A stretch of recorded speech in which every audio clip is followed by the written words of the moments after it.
gudoomiyaha wasaaradda waxbarashada iyo sayniska gobolka Awdal Professor Cheeke Ismaaciil ayaa maanta waxa uu xariga ka jaray dhismo laba fasal ah oo lagu soo kordhiyay dugsiga sare ee Aadan Isaaq ee magaalada Boorama kaasi oo dhismihiisu soo socday muddo 2 sano ah baahi weyn ay u qabeen ardayda wax ka barata dugsigaasi Awa Umar Ismaaciil waa ardayad kamid ah ardayda waqtigan ku jira fasalada cusub waxna ku barta dugsiga sare ee Aadan Isaaq waxay ka mahadnaqday hirgelinta fasaladani cusub ee lagu soo kordhiyay dugsiga sare ee Aadan Isaaq ee magaalada Boorama maanta aan xaggan u soo wada taaganahay waxay tahay xarig jarkii labadan galaas ee jadiidka ah ee la furay alxamdulillah taasi maanta waxay tahay maadaama oon maanta waxa soo arday ahayn galaas waxaan ku dhigan jirnay hoola galaaskaas oo ku dhigan jirnay 100 arday iyo ardayda dhamaantood xagga wada taagan ee la wada arkayo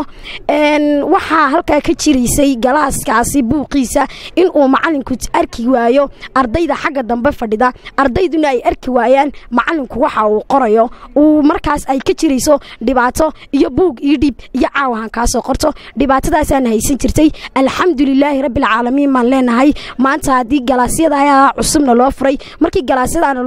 loo furay xataa galaaska waxa ka jiri jirtay caafimaad darro maadaama uu ay tahay galaasku 100 arday uu ahaa hadii uu arday duri hayo durigaasi waxa wada qaadi jiray ardayda alxamdulillah baan leeyahay ilaahay noo suurta galiyay maanta inaan fasalada cusub nimaadno agahana soo saarno alxamdulillah taasina maanta waxay tahay waxaanu halkan ugu mahad celinaynaa gudoomiyaha bulshada dhamaantoodba ka qayb qaadatay in ay dhisto maamulkeena aad bay u mahadsan yihiin maan leenahay waa kan isaguna maamulaha dugsiga sare ee Aadan Isaaq ee magaalada Boorama Xasan Maxamed Heebaan oo isagu ka warbixinaya maraaxilkii kala duwan oo soo maray dhismaha labadani fasal ee lagu soo kordhiyay dugsiga Aadan Isaaq ee magaalada Boorama iyo cidda ka qayb qaadatay hirgelinta dhismahani kharashaadkeeda soo bilownay 2 sano ka hor baan labadan fasal dhismooga soo bilownay si ardaydu ay ugu kala faalalaan culayska badan ee ciidiga badan ee ka jiray maxay xagga fasalada iyo tiradooda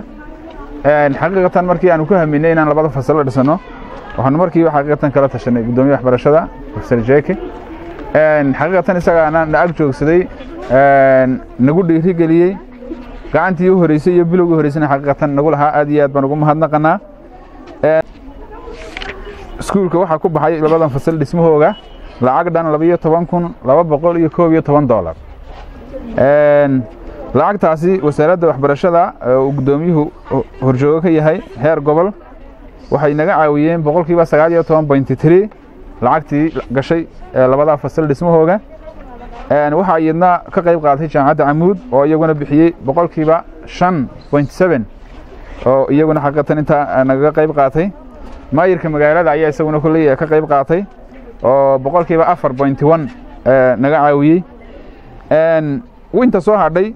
oo dhan 60.9% iskuulka ayay saarneyd ilaa hadda iskuulku wuxuu bixiyay 3.47%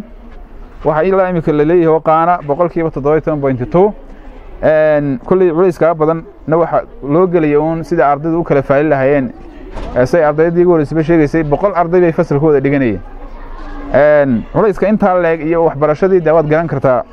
tay keenayso iyo in heerkii waxbarashada ardayda kale ayna u dhigmi karin oo wax badan ayna suurta galaynin waxaan kulka aad iyo aad ugu mahadnaqayaa xaqiiqatan gudoomiyaha waxbarashada oo mar walbana ag jooga iskuulkaas sidii aan u faalin lahayn waxa kale oo kulay cidda ay khusayso oo dhan u sheegaya oo wasiirku ugu horeeyo gudoomiyaha waxbarashada dawladda hoose wali iskuulku inuu ciido ku jiro oo una wali heer macnaha way ku filan tahay galaasidiisu una joogin oo u baahan yahay fasalo kale oo dheeraada ugu dambeyntii gudoomiyaha wasaaradda waxbarashada iyo sayniska gobolka Awdal Professor Cheeke Ismaaciil ayaa waxa uu si rasmi ah xariga uga jaray fasaladani waxaanu halkaasi ka sheegay waxaan aad uga mahad celinayaa dhammaan maamulka iyo macallimiinta iyo ardayda Aadan Isaaqba iyo ku maamulku markay ay hawshan la yimaadeen iyo ko arkaya iskuulka marka baahida uu qabo in galaasyo lagu daro ayaa xidhan bal inaanu hawsha galna ka warano ana wax la qaatay in hawshaasi aynu bilowno sababtoo haddii shay la bilaabo problem kala bilaabo xalkiisu maruumo uma dhamaystirmaya laakiin haddii meesha waa hawshaan inuu bilaabana waxaynu u baahanahay hadan ku jiri lahayn maanta may dhismeen laakiin waxa guula in hawshaan idmaynu bilownaa hal 2 sano ha qaato laakiin hadafkii iyo ujeedada aynu ka lahayn maanta 100 arday hoolka ku jiray waxay fursad u heleen inay ka faa'iideystaan markaa labadaa fasal waxaana mahadda iskale dhammaan ardayda dugsiga iyo maamulka waxa kaloon odhan lahaa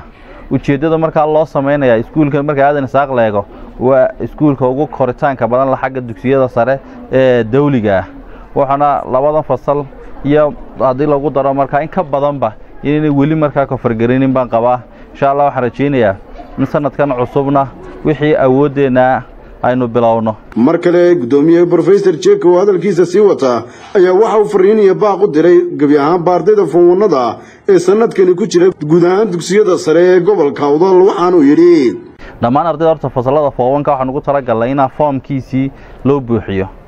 waxaana ujeedada in 20ka bisha xidmaan arday kastaay waxa ku waajib dugsigu doonaha dhigtay hadduu khamiista ka soo gaarsiin waayay tirada soo xireysatay oo ma diiwaanka galayso imtixaanka naqligaana loo xireynaya dhammaan ardayda kalena waxaan ugu talagalnay ee bedelka iskuul intay ka yimaadeen iskuul yimiday ee bilaa bedel ku fadhiyay inay wixii khamiista ka dambeeyaan loo record gareynayn wasaaradda sababta ardaygu waa inuu si sharci si aan u kala garanno ardaygii soo dadaalay iyo kii aan markaasi soo dadaalin Hussein Atiye Jama Hussein Gafne telefishinka caalamiga ee Royal TV magaalada Boorame xarunta gobolka Awdal